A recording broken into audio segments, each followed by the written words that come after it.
Good morning, Earth Science students. It is Tuesday to September 27th, and here is our game plan for the day.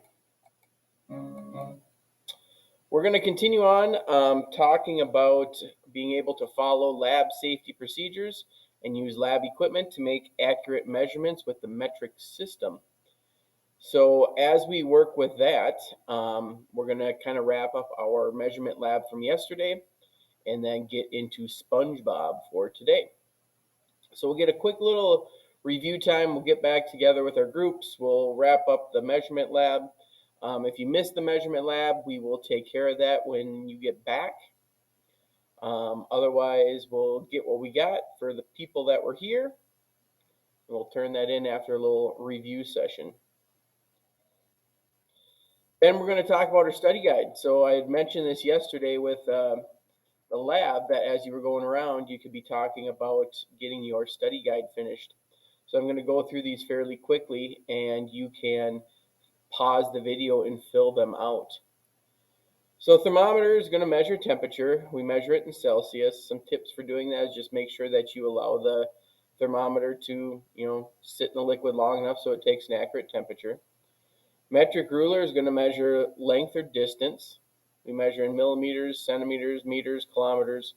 And you just want to make sure that you're making accurate measurements by starting at 0 and tracking where whatever you're measuring ends. Timer measures time. That's in seconds. Make sure that you're, resetting it, starting it as quickly and stopping it as quickly as you can. Electronic balancer scale measures mass, so that's in milligrams, grams, kilograms. And again, biggest thing here is make sure that you zeroed out, make sure it's set to grams. And then graduated cylinder is going to measure volume in milliliters. And then you want to make sure that you're looking at it at eye level and reading to the meniscus. So we'll go through those answers on our study guide. Next thing we're going to do is I can calculate the density of an object. So we talk about why density. Density we see in air pressure, ocean currents, minerals, planet composition, weather fronts, atmosphere. So we see density all over the place in earth science. So we'll write down a word, density. And we talked a little bit about this before, I heart density. So we'll put that in for our word of the day. And the actual definition of density is going to be the given amount of mass in a certain volume. So the amount of stuff in a given amount of space is what we're talking about with density. Miss Lichtenberg's son did a little experiment last year. So watch a quick little video of him doing an experiment.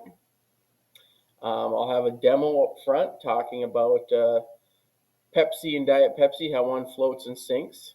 Again, talking about density. And then we will end the hour with controls and variables. We'll get our composition books out and we'll talk about some controls and variables that we saw with Michael's experiment. So things that we keep the same are our controls. So some of the things in the experiment.